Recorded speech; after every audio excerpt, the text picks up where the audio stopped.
Hi, and welcome to Nothing Venture, Nothing Game. As always, I'm your host of the most, your GM Jared, and today I'm joined by our illustrious rules arbiter Steve. How you doing, Steve? Yo. Wonderful. It's a solid yo. And we are. It's a few days after it's come out. It's very late at night, and me and Steve finally sat down between work and such, and we're gonna check out the remastered core preview that Paizo has released. In the links below, there'll be a link to where you could get the PDF. If you've gotten the Rage of the Elements book or the PDF, that starts some of the rules already. This one just kind of enhances and gives you more understanding of what you're looking at. And we're just going to go through it a little bit, talk about what we are looking at. I'll say the wrong way the old rules used to be, and Steve will correct me, and then we'll figure out the new way it works. There's a lot of changes, mostly are verbiage, but there has been a few dramatic changes that you'll see. So first and foremost, on page 2. Yeah, let's get into the pages here. There we go. Yeah. So hopping over to page 2, they talk about the attribute modifiers. So they removed attribute ability scores and changed ability modifiers to attribute modifiers to make them more different than the term abilities. Apparently people were getting confused with that. So basically, ability scores were your 18, 14, 12, the big numbers, and then the small numbers next to it were the ability modifiers. So the +2, the +4, the +3. So they've removed the ability score concept, and they've kept ability modifiers and just called them attribute modifiers, as I understand it. Am I correct in that statement? Yeah, you're just, instead of getting an 18, which means you get a +4, you're just going to see the +4. And instead of it being an ability, it's called an attribute. Exactly. Again, a lot of this beginning stuff and a lot of stuff, obviously, you not only see the attribute modifiers here, you're going to see a whole chart. The whole chart tells you a lot of the verbiage changes from what it used to be called to what it's eventually going to be called, and then also goes into detail on a little bit of a kind of an explanation and also where to find it if it's referenced in this little manual. A few changes that I did like seeing on these replace concepts is attack of opportunity is now called reactive strike. I like that because you do use your reaction, so it kind of makes sense. Void is now negative, so negative damage is now called void, and positive is vitality, and positive that's the big change from negative and positive damage. At the very bottom, there was tools have now become toolkit. Steve told that they talked about it and why they did it. Sure, that one I just had to laugh at. And flat-footed is now off guard, so you're off guard. And the little explanations, as you can see here, is that flat-footed versus off guard. It was always a question of, like, if you're flat-footed, how are you not getting a penalty to your reflex save to jump out of the way of something?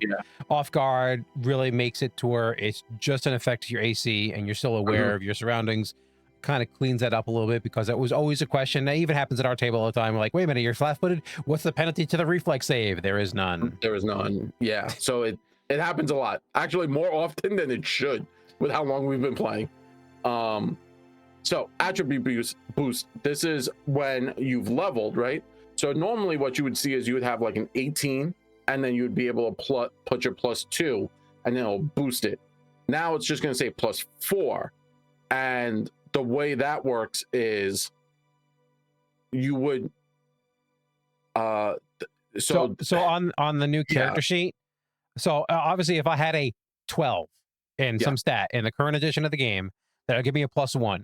And I leveled up to level 5, I get an extra point that I can put into something. That 12 becomes a 14, and then in essence I go from a +1 to a +2. So now we're getting rid of that big number. That big number's gone. Instead of I have a +1 into my whatever stat, and I leveled to level 5, I get an extra point that I can throw into something. My +1 becomes a +2. This matters when you get to the +4. The +4 is kind of the breaking point, because the way current version of the game works, and also the new version of the game works, once you hit 18, to go up 2 points, you need to spend 2 upgrades.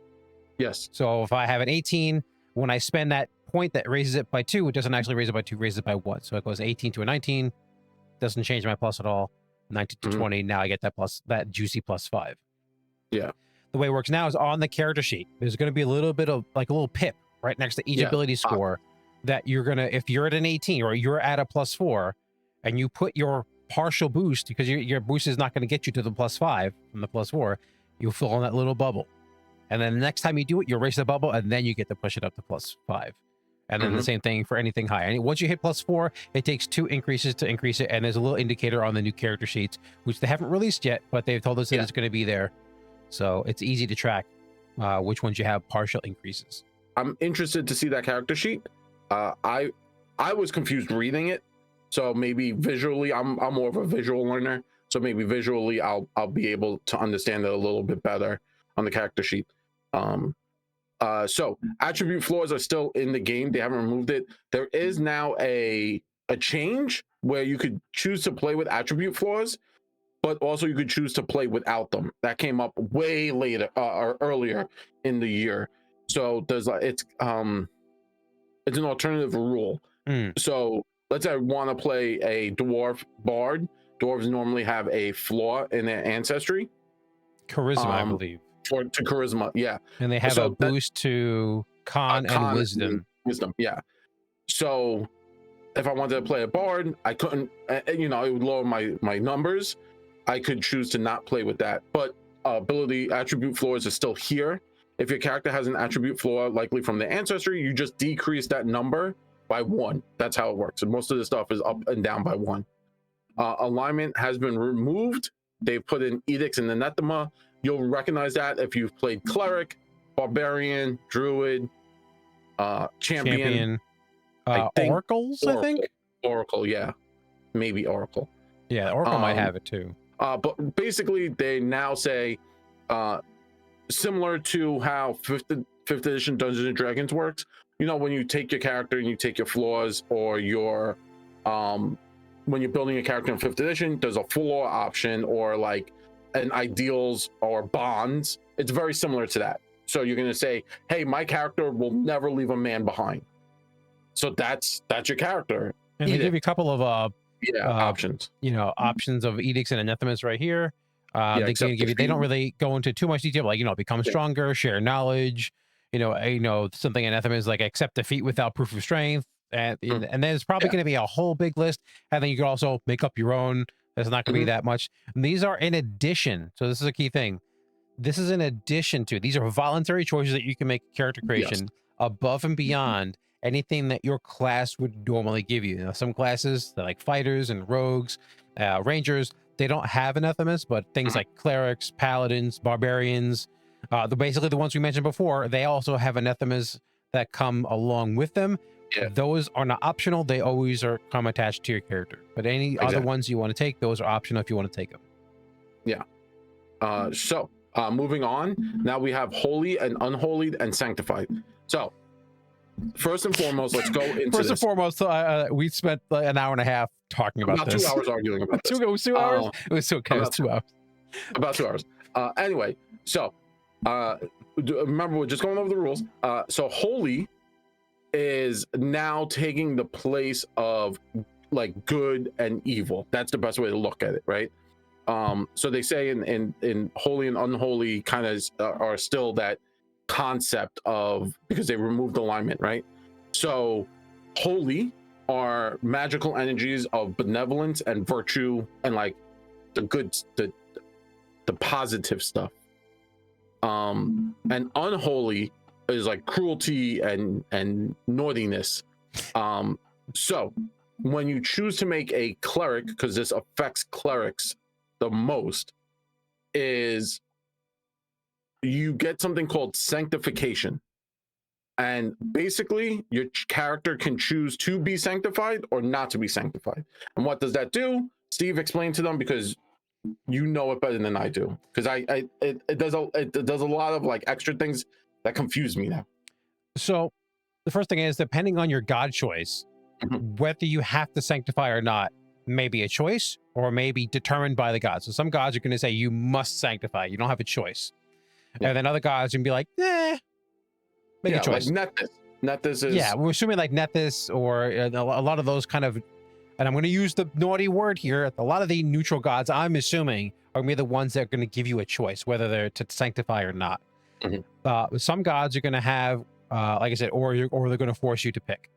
Yeah. So it is dependent on the god that you select. But if you do choose to sanctify, you can have an option. Some of them may have an option. You can sanctify good or evil, or in this case, holy or unholy. Some of them may only give you the one side choice, maybe either holy or nothing. If you choose to sanctify, there are going to be certain abilities that you're going to get, either abilities you get or spells that will going to get an extra boost based on whether you're holy or not. And they only affect things that are unholy. So if I'm a holy cleric and I'm casting a spell that's going to basically do bonus damage to something, it's only going to do that bonus damage to something if they're unholy. On the flip side, though, if that unholy creature does something that's sanctified to me, it's the barbarian is not going to be affected any more than normal, but I'm going to take bonus damage because I'm sanctified, because I'm so holy that then the void or the unholy energy is going to hurt me more than it would be a generic person down the street. So it's kind of like a two-fold street. So on those gods where you have to pick the sanctified, you just got something to be watch out for, and it's something that if you have the choice, now you can choose to be better at fighting those unholy things, or holy if you decide to play an unholy cleric. But also keep in mind that things are going to be better at fighting you as well. So that's kind of how this thing is going to work.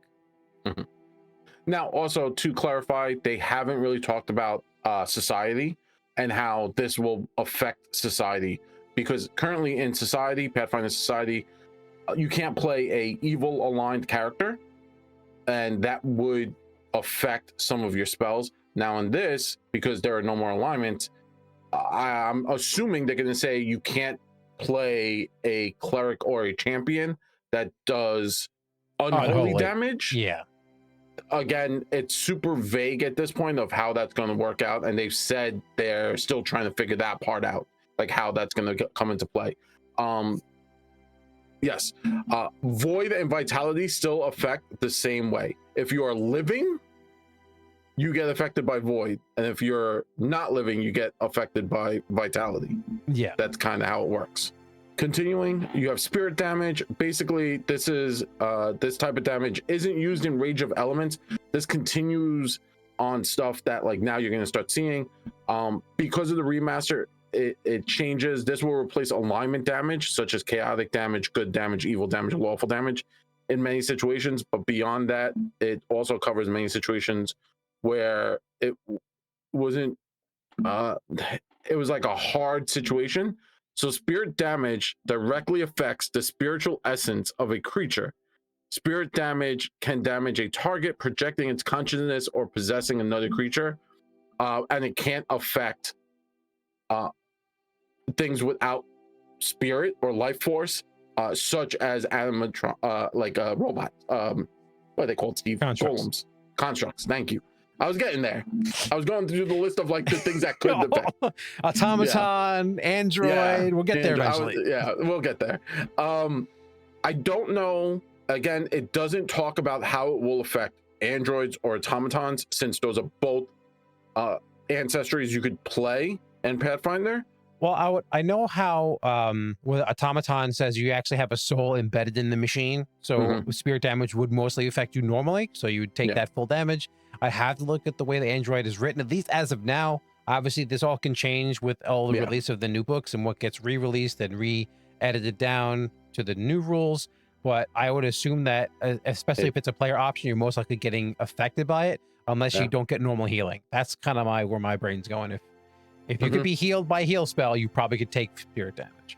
Yeah, there's also a few creatures now that you could, your ancestry, like your golem, that came out with the occult book a few books back. With the spirit damage, it talks about how, like, if you're being possessed or something's like controlling you, you can affect it.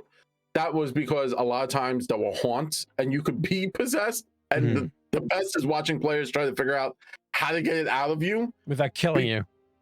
A lot of times it would affect the player also, right? Like, oh, I'm going to hit it with Divine Lance. And let's say the player is like chaotic good, right? Like we have currently players who are chaotic good, and we have lawful players like such as Steve. He's playing a lawful good character. So if he would divine lance the chaotic good character, well, the lawful damage will still hurt the player. So in Spirit, they made it easier to help you get over those humps, or to like help you figure out like how to handle this a little better. Dedication feats. Yeah, the only thing that they changed with dedication feats, as those of you who played the game before, you know that dedication feats all have the same moniker of you must take 2 more feats before you can leave the dedication. All they're doing is baking that into the basic definition of dedication, so they don't have to keep reprinting it every time they make a dedication feat. It's really making the definition of dedication feats, and so they don't have to keep reprinting that last line, which is going to affect every single dedication. The change is if it doesn't, meaning a new dedication doesn't have that requirement, they'll list the exception, not the general rule. There's a big one. Druids lose their anathema towards wearing metal armor, because they could use metal weapons, and that was never a problem. But now all of a sudden, you know, they couldn't wear metal armor. Didn't make too much sense. It was an old holdover from older editions. So they decided to say, the hell with that. And then they gained, I believe they gained a new anathema. And they also renamed the Druid special language to Wild Song. Yeah, it's not called Druidic. What was it? Druidic, and it's called Wild Song now. Which I like. That's a nice name. I like that one. That one's a good one. Thumbs up on that one. Me and Steve were shit talking the fact that the prime material plane is called the universe. Yeah, that's It's okay. We shit talk. That's what we do sometimes. Sustain and dismiss. Basically, they were separate rules. One for sustaining spells and how it activated. Basically now it's all one thing. They are still separate, but they're more basic rules now. I hope that dismiss is more of a general action that you can take for any spell, because there currently only certain spells can be dismissed. So now, sorry. It says it's a specialty basic action, but go ahead. Yeah, it's a specialty basic action, which I'm assuming means all spells can be dismissed. I'm hoping. And we won't have that Zach situation. One of our players casted a spell and it was stuck there for a minute, and it was more of a hindrance at the end of the fight than it was in the beginning of the fight. And there was no way to dismiss it because it was just there for a minute. Jumping over to spell ranks versus spell level, that's the same thing. So you're not saying character level versus spell level. I get some people get those two conflated, so now spell level is converted to ranks. What rank is your spell? 1 to 10. I've had this happen where a few new players have like started the game and they're like, oh, I'm a level 1, like hey, I'm a level 3 wizard. Why am I not like casting level 3 spells? Yeah, so it confused them. Now it makes more sense to them. It's perfectly fine. Spell schools have been removed. There was a whole conversation me and Steve had behind this. And basically they remove schools, but I feel like from what we see, because they remove schools, right? So wizards I'm no longer part of the school of abjuration, no longer school of necromancy. Now at the very bottom under, they talk about how wizards work. They have school of mentalism, a scholar. So they talk about, as a scholar, you know all too well the importance of sound of mind. Thus you attended a school like the Farsi Tower or the Stone of Seers that taught the art of befuddling lesser minds with figments and illusions, or implant sensations or memories. And then they give you a curriculum, which are a number of spells you get for being part of that. And you get school spells, which are like special spells that you get because of your school. If I'm saying that correctly. Yes. Is there a better way to say that? So originally, if your current way the wizard works, you pick a school of magic, which is getting removed, and then you would get extra spells added to your spell book based on what school of magic, enchantment, evocation, divination, based on whatever one you wanted to focus on, and you would get bonus spells and be able to cast extra spells based on that school. Since they're removing the concept of school spells, instead of focusing on a particular school of magic, you're focused on a particular effectively think of a college of magic. So your college of magic focused on messing with people's brains, and you get to kind of, so there's going to be a multitude of these different things, and even it says in there you can talk to your GM about kind of making up your own school if some of these spells don't really line up with what you're going for. Mm-hmm. And you get to add an extra cantrip to your repertoire of cantrips every day, but it has to be from your school. And you get extra spells. Yeah, your curriculum. And then you get to add one spell of every level that you can cast every day extra, but it has to come from your curriculum. And then obviously you get free spells you add to your spell book at every level that you get access to some of these spells. And you also get special focus spells attached to your curriculum, which are now called school spells. Yes. I think they were called school spells before, actually. They were just called wizard focus spells. Yeah, well, I think the name they called were school spells, I believe. Okay, yeah. But yeah, now they are still called school spells, and your focus spells are now school spells, which they originally were still called that, but I was never saying it that way. So to me, that's new news. A lot of times we just call them focus spells, but each type of focus spell technically has a name to it. But yeah. You'll also start to see, we're not going to go through all the spells. There's a bunch of spells they give you. These are the revised spells. We're not going to go through all of them. Basically, a lot of names have changed. Like Produce Flame is now Blazing Bolt. No, that used to be Scorching Ray. Used to be Scorching Ray. Now it's called Blazing Bolt. Yeah. Effectively, nothing about this spell has changed at all. It's exactly the same thing, except it's added a new name to it. Yeah, exactly. Breed Fire is Burning Hands. Obviously they changed it because of the whole old GL situation. Now, certain things have changed in spells. Some spells don't get their spellcasting modifier that we've seen. There was one spell, and it's causing an uproar, a very large debate online. We don't have all the information. I say let's wait and see. Additionally, I've had my own debates about other things that aren't spells, but I don't play casters often, or when I do, they're terrible, so it doesn't bother me so much. But yeah, so that there's a specific cantrip that's caused a very large debate. I'm interested to see what else is coming out. Yes, just for those of you who are aware, the Ignition is basically the new Produce Flame. Produce Flame, sorry, that's what it was. Yeah, and the old Produce Flame did, to boil this down to as simple as I can, the old Produce Flame had the same range, it had targeted your AC, it targets one character, but when it does damage, it does 1d4 plus your spellcasting modifier. So if you're a wizard, you're casting base intelligence. If you're a druid, you're casting, or cleric, casting with wisdom, whatever your main stat is for your class, that you add that plus to damage. And most likely, if you're doing what I do and a lot of people do, it's the max number. So it's +4 a lot of the time at early levels. He's a min-maxer. So it'd be D4 plus that number. And then it also did, on a critical success, it did persistent fire damage. Now it does 2d4 damage and doesn't add your spellcasting modifier. Also note that what they changed as well is if your target is in melee range, if for some reason you got stuck in melee, or you wanted to play some weird melee wizard or melee caster, and you chose to cast this in melee combat, the D4 is changed to these D6s. And that's really all it changed. And people are like, oh, you're lowering the damage of casters. There was a big discussion, which is still currently happening.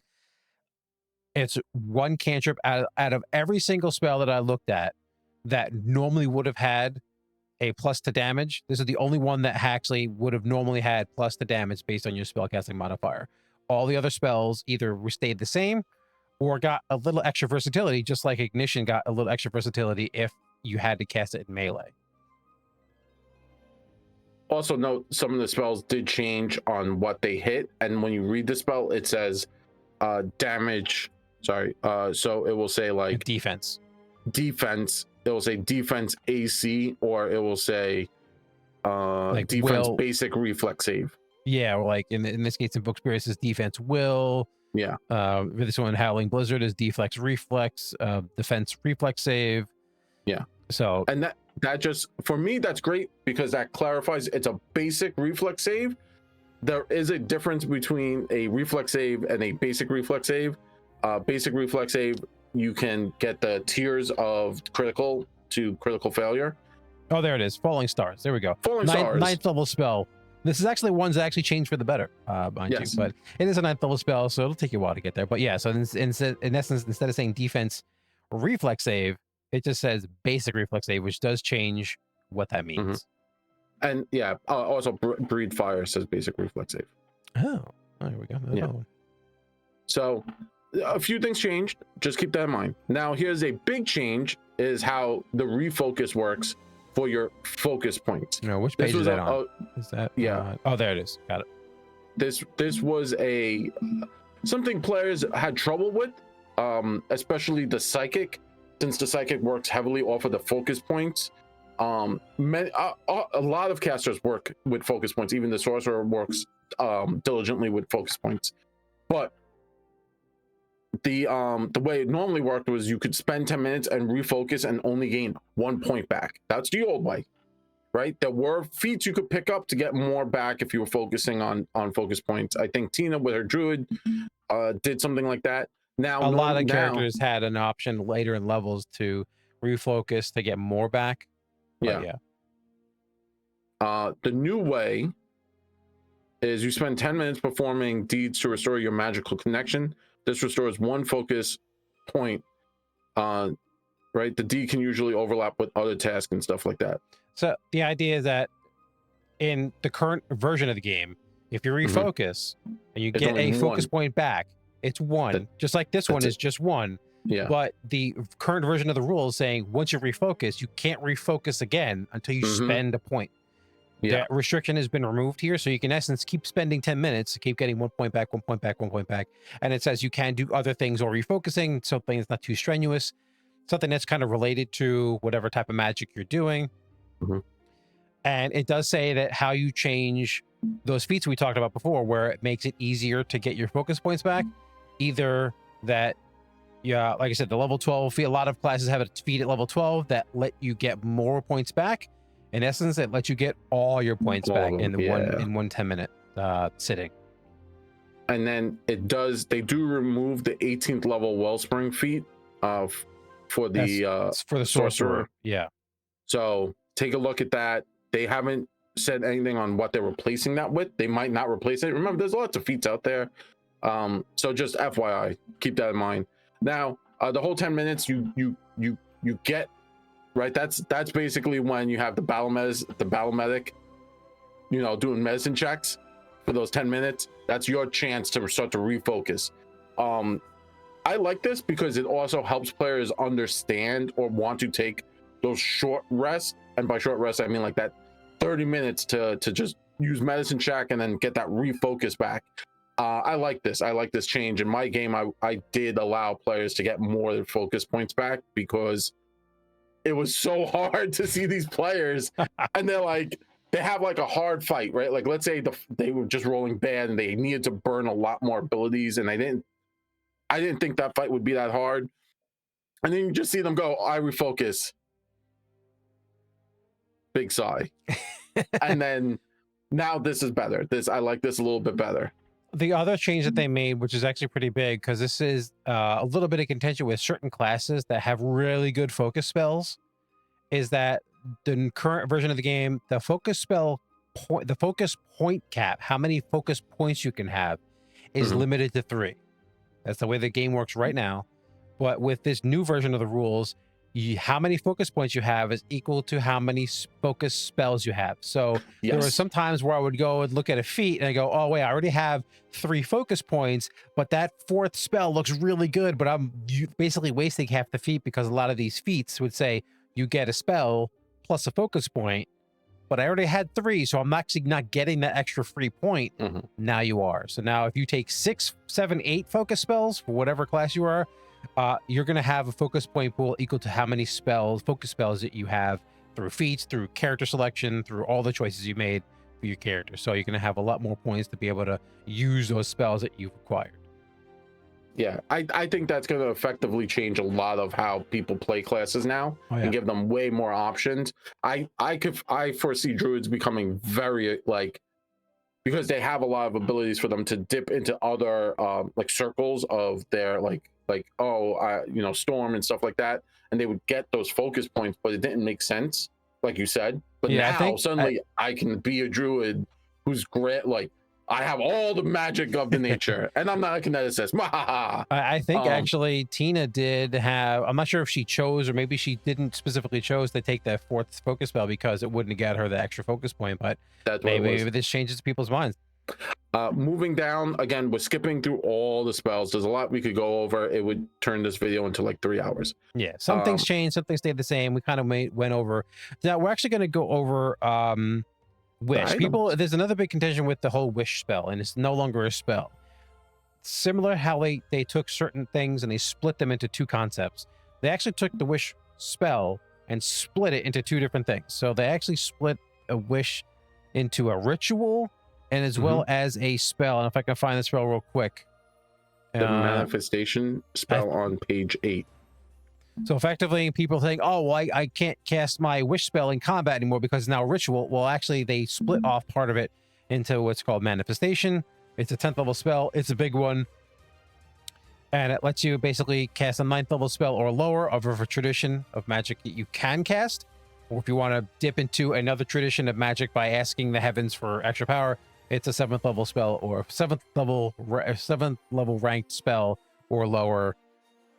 And then, obviously, it's as your GM may let you finagle stuff. But the general things of what wish is used for, what we all think of when we think wish, is now relegated to a ritual, which some people think may be good, some people think may be bad. I think that's awesome. I think it's good. I'm on the. It's awesome because it adds more to the role play, right? For me, a lot of this game boils down to role play, and having this, even like Raised Dead, was a ritual, is a ritual in to like summon armies of skeletons is a ritual, and also to bring people back from the dead too. Yeah, like resurrecting people is now a ritual. Yeah, so this just kind of makes it fall in line with that. I understand the concept is like, but you still have manifestation, which allows you to pull that 9th level spell or a 7th level from any tradition, and now you might like snub your nose like, oh, why 7th rank? Sorry, 7th rank. You might snub your nose at that, but that's powerful. 7th rank is still high up there. And you're also casting magic you normally couldn't have access to. That's the big thig where it's like, I know the perfect spell. I've seen my compatriot cast this like crazy high healing spell, but I'm the wizard and I'm up. I cast this great big manifestation spell and I'm healing other people. I'm doing a radius of healing, or I'm targeting a heal on something I normally couldn't do. Yeah. So you get a little bit of a penalty on rank there. Which is still cruelly thematic, where like that's what you'd normally use wish for, at least in combat, where you're doing something that you normally would break the rules. But then a lot of the other stuff about wish that we all think of when you're like asking the DM for something or like formulating your wish to read perfectly, that's now in that, because you're not doing that in combat, so that you can make that a ritual. You get other people involved. There's some skill checks. Is kind of how rituals work, and you're basically bending or breaking reality in some way, which is cool. Yeah, I think it's cool, but and it's also expensive, 100,000 gold pieces. But you're 20th level probably, so you that's like 1 ring. That's like, hey, here you go. I got that right here. All right, moving down to the items. There's a new stat format for the items. Basically, it says like everything's kind of been shortened or they've changed things. Also due to this the magical school removal, they also had to retool all the items, and they're just showing you how a couple of them worked. The big change, which I think is kind of the most important, is talismans have become way more valuable for players. And I love giving out talismans because they're single-use magic items, but it doesn't hamper my game because it's a single-use magic item. Because I've GM'd long enough where I've been like, oh, here's a wand of magic missile. That'll never bite me in the ass. It bit me in the ass every time. So talismans now, the old way used to be like the shark tooth talisman, right? Is the best example of this. The old one used to say you had to be like expert in athletics or acrobatics to use it. Acrobatics. You had to be like expert or master. Expert or master. Expert. Expert. To when you make an attempt to escape, you had to be expert, and you would get a +1 bonus to the check. And also the whole, like, if you roll the success, it becomes a crit. If you roll the failure, you got a crit failure, you roll the failure. Yeah. But that didn't make any sense, because the character who's focusing heavily on acrobatics is probably going to have stats or other items that give them that +1 to begin with.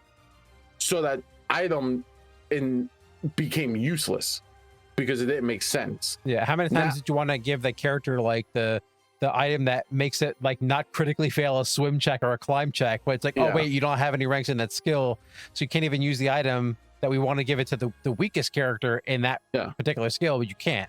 But now you can.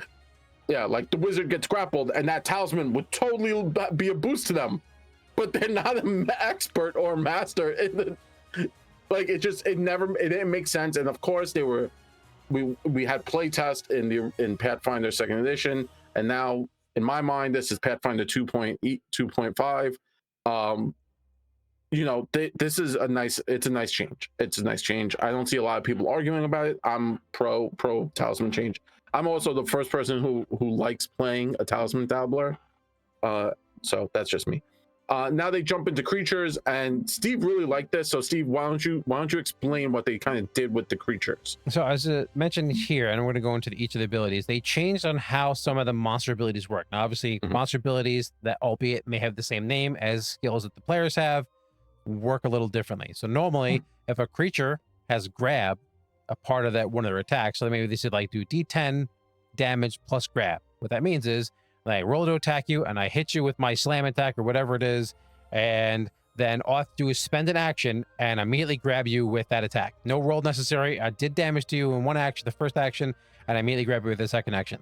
They have changed all of those. So it's grab, knockdown, push, all of them that work the same way.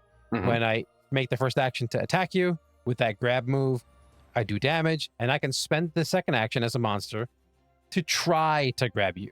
Because a lot of the times what their explanation here was, a lot of characters had those talismans and other magic items that said, well, if someone tries to grab you, you can increase your DC by spending this item, or maybe you had a magical effect that increased your resistance to being grabbed or knocked down or pushed around.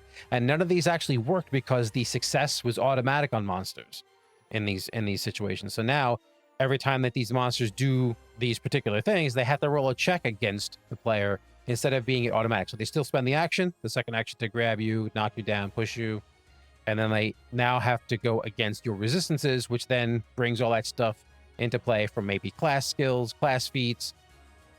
skills, feats, magic items, all that stuff now comes into play.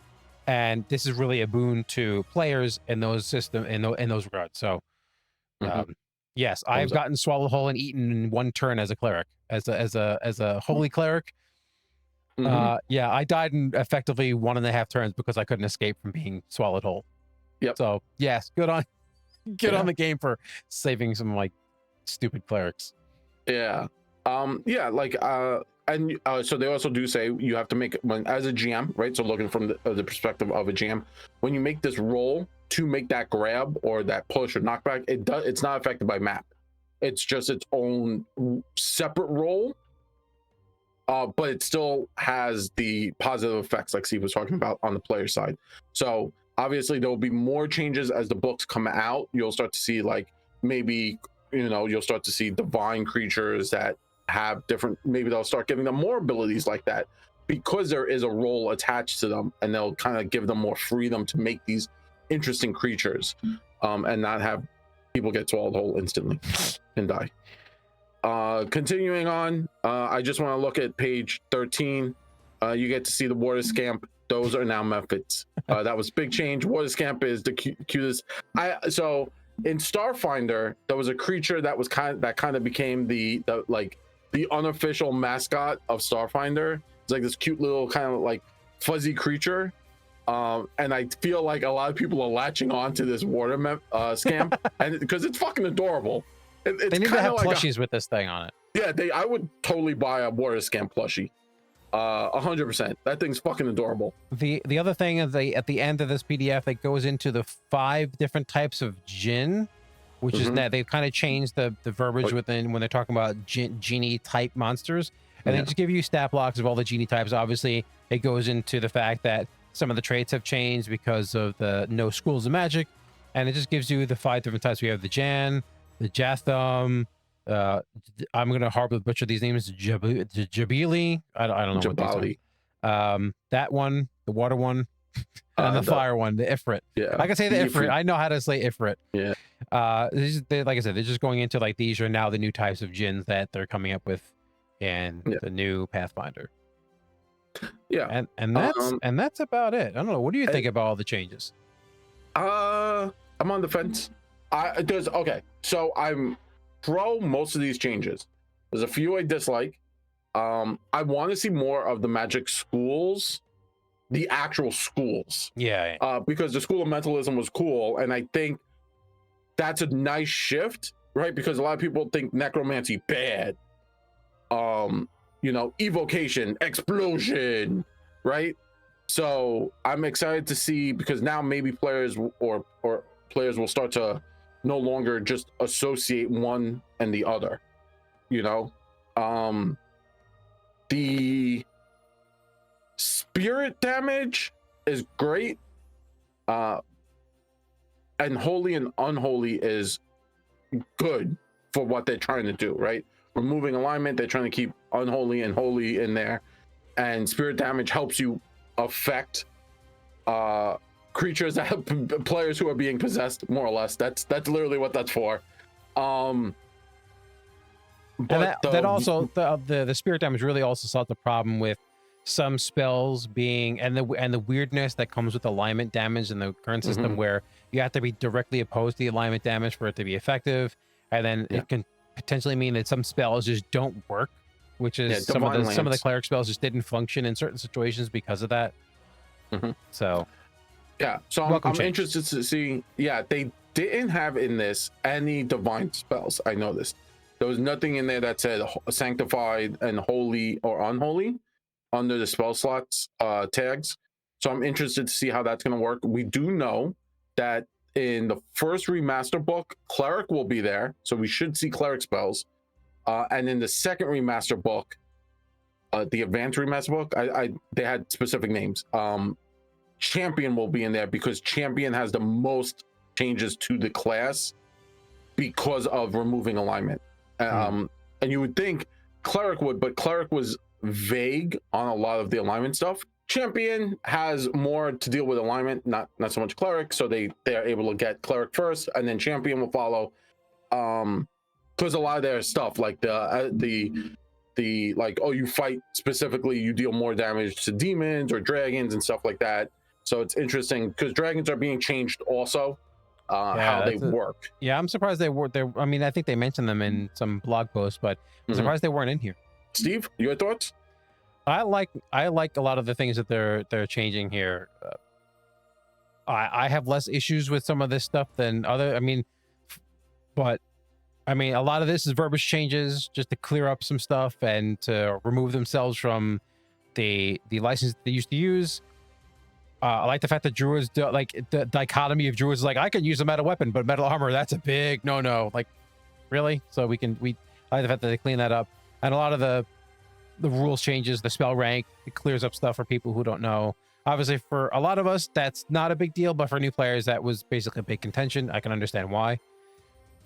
I also do appreciate the school changes, where like I want to see some of the other schools where, like all the different types of schools, and then yet again, now we're not tied to just the schools of like you're an evocationist. That means you're only going to take these types of spells. You're only just an illusionist. You're only going to take those types of spells. So now we can kind of widen the idea of what a magic school is, and I think that helps the lore of wizard. Instead of just focusing on styles of types of magic, you're focusing on a whole style of magic, which I think is good, and also clearing up, refocusing, and making it good.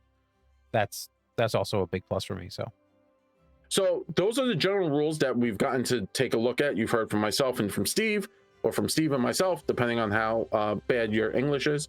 And there's a lot of interesting stuff coming forward. I'm excited to see more. This is just a tidbit. Go pick up Rage of Elements. Obviously, Paizo doesn't pay me for any of this stuff. But if they want, I'm here. I'll help. I got you back. But go, if you want to see more about the changes in Rage of Elements, they talk about the new how the planes are set up and the world. So there's a lot of actual interesting lore in that book. Go check it out. Also, the Kineticist class is in there, which is a new class coming out. So from all of us here at Nothing Venture, Nothing Game, if you could do us a solid and hit that like and subscribe, we would love it. And if you could share this video, please. But as you know, we love rolling dice, giving advice with a little bit of that New York spice. Say goodbye, Steve. Later.